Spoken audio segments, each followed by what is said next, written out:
Occupy gets political, whether it intends to or not. Occupy the New Hampshire primary and occupy the Iowa caucuses next.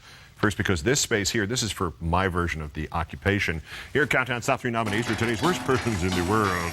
The bronze goes to our old pal, Billo the Clown.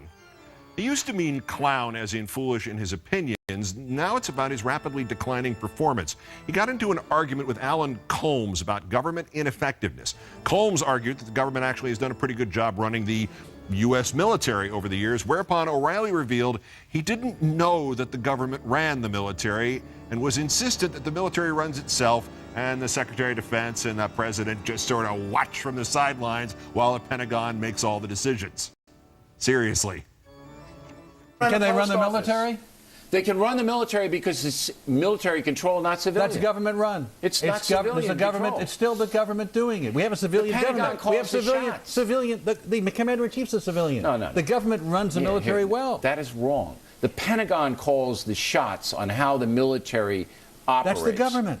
The Pentagon is military people. It's the government. It's still the government. It's overseen by the Secretary of Defense. And they do a pretty good job. But the generals, the Joint Chiefs, call the shots. They run, and they work for the government. It's a government-run military. They work for and the government running are two different things. So, if you've ever wondered why, to you as the rational, contemplative scholar that you are, O'Reilly has never made any sense, there's the explanation. He believes we've always lived in a kind of mega-police state where the military operates on its own and the government is something else altogether. The runner-up, Mark Meckler, co-founder of Tea Party Patriots, arrested today at LaGuardia Airport in New York. The district attorney says he tried to get on board a Delta flight and brought with him a box containing a Glock 27 pistol and 19 9mm cartridges. He has a gun permit in California, but not in New York. Charged with second-degree criminal possession of weapon, that's a felony. He could face 15 years. 2 months ago, Mr. Meckler wrote a piece for Politico raging at any comparisons between Occupy and those peaceful, law-abiding Tea Partiers.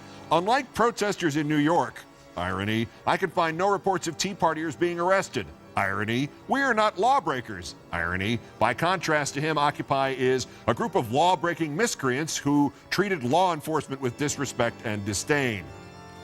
Had a gun without a permit and 19 shells and tried to bring it on a commercial flight. Nice respect for the law, Sonny. But our winner once again, Robert Niblock, the chairman of Lowe's Hardware. Parenthetically, the number of people who've written to me to say, by the way, Lowe's sells overpriced crap. You shouldn't buy your stuff there anyway. It's astounding.